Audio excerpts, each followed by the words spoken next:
and I'll go try it. Get a large pizza from Pizza Hut. Go to In-N-Out. Get fries. Animal style. Yeah, we're rolling on it. top. Put it in the thing press. You have the world's greatest quesadilla. The box. Okay, so do an intro, Adi. This is the first time you're on the podcast, so I think it's justice to This is to me being like, hey, hello everybody. Top of the morning, lads. Welcome to our YouTube channel. Yeah. Nothing too crazy. We have been planning on doing this conversation for what, a year, 2 years now at this point? I think So you haven't a done year a podcast with him before? Dude, it's insane because we met last January. We met last January. It's been practically a year since we met. Okay. Yeah. And it's crazy to think about the fact that in that 1 year doesn't feel like a year to us. Because it was his first semester, it was my second semester in Cyprus at least. Yeah. Second semester? I think it was second semester. Second yeah. semester. And we just randomly, a friend of mine connected me with him that, oh, he's from Lahore. I'm from Karachi though. I'm from a very different city. My roommate is from Lahore. He's from Lahore as well. Yeah. Ironically, when they both met, they sort of realized that they both studied in the same school. Oh. They were just At the juniors same and time. seniors. Yeah, at the same time. Yeah. But not the same school year. Like, Same school year, same everything, same location. We even. I mean, like you're both studying in the same class. Yeah, not same. Yeah, that's what I meant. Yeah, it's like they were like he was a senior, he was a junior, but like practically 10th grade, 9th grade, shit like that. Well, Basic year shit. difference. So they knew everybody. You know, they had mutual. Was the school that big? Because if you Yeah, the school. I mean, The amount of public people, school, right. No, private school. Yeah, Private schools. Because Private schools are very common in Pakistan. same. That's Public schools are shit back home. Anyway. kind of. Yeah, I've been 2 days there. Yeah, it's insane, dude. I mean, considering how I've had 3 fights my first day in public school. Bro, we had. Luckily, my aunt was a teacher there. This is back in UK, right? Huh? This is back when. No, No, in my country. No, Dude, okay. public schools in the UK are probably UK public decent. school is 10 times better than private school in 100%. my country. 100%. 100%. Because they actually So use the tax basically dollars. that's what happened with Momin and me. Like we were there at the same time, but we didn't know that we were there. So I found Momin and found Adi and we've been friends ever since. That's Yeah. nice. That's Yeah. nice. And just became like this really chill, casual thing. They were like, okay, so most of the Pakistanis here, you don't actually see them, we don't relate to them a lot. Because most of them, like I want to say 80% of them, I don't know about the other ones, 80% of them are from like villages, right? Yes. So, I mean, considering we're city people and village people, I'm sure you get the difference, right? Yeah. There's just this, thing. Unspoken difference. That's Unspoken, ideal. yeah, exactly. Yeah. Unspoken difference. And Yeah. I mean, of course, we do get along with some of them. You Yeah. know, nothing wrong with them. We meet them and we greet them in the same Yeah, way. exactly. Exactly. Yeah. The thing is, they somewhat in a way there's a difference. There's a barrier. Yeah, there's like this weird. Yeah. I don't know if it's educational, socioeconomic, could be anything. You know, Could be. Pakistan's a huge country. We're Yeah. 250 million. Yeah. We're a lot. We fuck like rabbits. Yes. Okay. Yes. It's insane. Yeah. You know. I mean, I have a friend from Kazakhstan, and we were comparing how many people we actually exist. How much does Kazakhstan has? Fuck. So Kazakhstan, as of right now, as far as I know, is 23 to 24 million. Fact Alright. check me. Yes. 23 million ish. Alright. The people who live in my city, Karachi alone, are 26 million. Bro, my country got 7 million. Bro! Damn, massive. Sorry, no. Oh, that's crazy. The revolution. Revolution killed them all. Damn. No, this was like that even after the revolution. Damn. It was like people die and people born at the same time. Damn. So, but the thing is that like the 90s generation due to the war, Yeah. like late 80s and 90s, let's say, due to the war and even like post-war and after-war.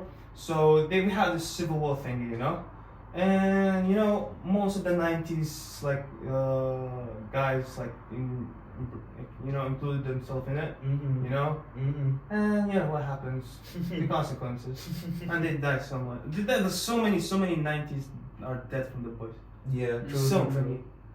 I mean, dude, end of the day, it all became like an economy. End of the day, like remember the movie we watched, War Dogs? Yeah, exactly. Dude, it's like, have you seen War Dogs, man? I'm not much of a movie guy. Oh my god. Okay. Nah, Okay. So I have Netflix at my house and I don't Basically, watch it's a prime example of how crisis and opportunity is the same thing. Yes, Yes. it is one of. So it's directed by Todd Phillips, it. the guy who directed Joker, the award. Oh, yeah. the previous Yeah, Joker. the Joaquin first one Phoenix and the Joaquin Phoenix one.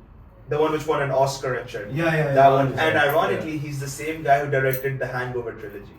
Yeah. Hangover, I think I know the Hangover. Bradley Cooper, they get drunk and Oh, yeah. he's the same Yeah, guy. yeah. So Todd Phillips, he's a really good director. You know, Mhm. he knows his shit. Mhm. And he made this movie it was based on a real story. These two friends, 22-year-olds, they end up running an arms dealing business completely legal on behalf of the US government. Mhm. And it's like the story of all the events that unfold. I see. So it's set during the Iraqi war Alright, when Bush had, Yeah. declared war on Libya, Yeah. against Gaddafi and all these people.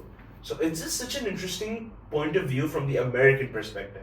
That okay, this shit was happening, but at the same time, people were profiting from it. From it. War profiteering it is a real thing. It you is know? a tale But as who's old as profiting? time. And Basically, both sides, gun brokers. ironically. Let's say an army invades a certain country Mhm. and it leaves behind their supplies. Mhm. So there's brokers that come in, buy that, and sell it in the I black see. market. Yeah. Understand? That's one, and that is just one side of it. One side. That's just one. For example, like there's this character in the TV show called Henry Gerard. Okay, he's played by Bradley Cooper. They say that ironically, he's such a well-known name in the arms business that they say when the U.S. government hanged Saddam Hussein for his crimes, it was Henry Gerard. This is a line in the movie. It was Henry Gerard who sold them the rope. Like it's like this is the kind of guy who's sold weapons and supplies to both sides of a conflict since 1990s. You're just like a businessman. It is. It is Yes. a business. War Yeah. is a fucking business. It takes $70,000 to fully equip a U.S. military, like a U.S. Army, like a Marine, a basic Marine. $70,000, which includes the guns, the backpack, the goggles, the suit, the boots, everything. It's insane how much money there is in war. How is the army like back in Libya and everything? Yeah. In Libya, let's say post-war or after? Any, because then we'll give a thought of Perspective. how army is back in Pakistan. Oh So my we get a god, perspective. dude, that's like, Yeah. can't even go. We can't talk about it. We but can't, oh my I'd god. say we can It's give a you running hint. joke. We We're can telling give you. disciples. We're Wiggling stuff. Dude, it's a running joke. It's a running joke. Oh my I know. god. Oh my The god. thing is that post-war, so basically when the revolutionary war happened, Libya was like, got the aid from NATO Okay. and the US. Yeah. So most of the time the NATO strikes, Mm-hmm. America strikes, Mm-hmm.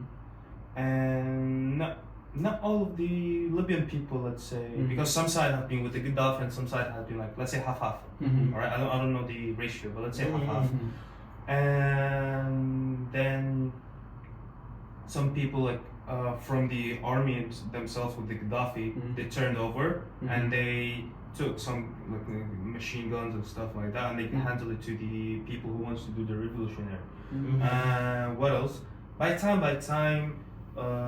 I don't know. I'm not much of a guy who knows about guns and stuff. Neither do I.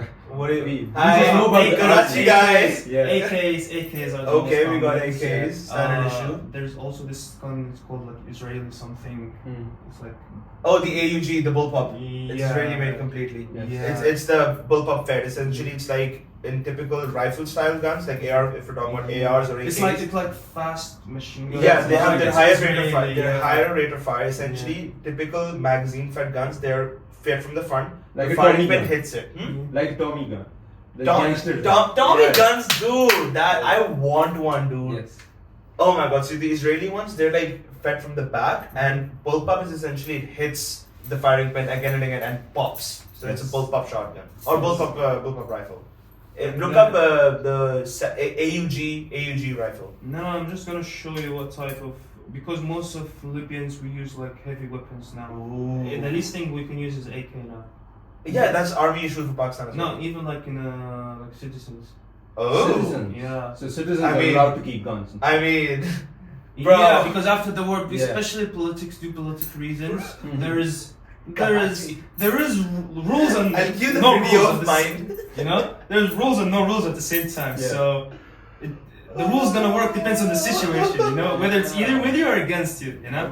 So not like the US, like you need to Register the register firearm, the get the firearm. paperwork, Oh, this and that. It's Libya. shit. It's Libya. it's a free country. It's a free country. That's more free country than the US, Yeah. especially at the Yeah. moment. I'd say it's fair to say it's just like Pakistan. It is.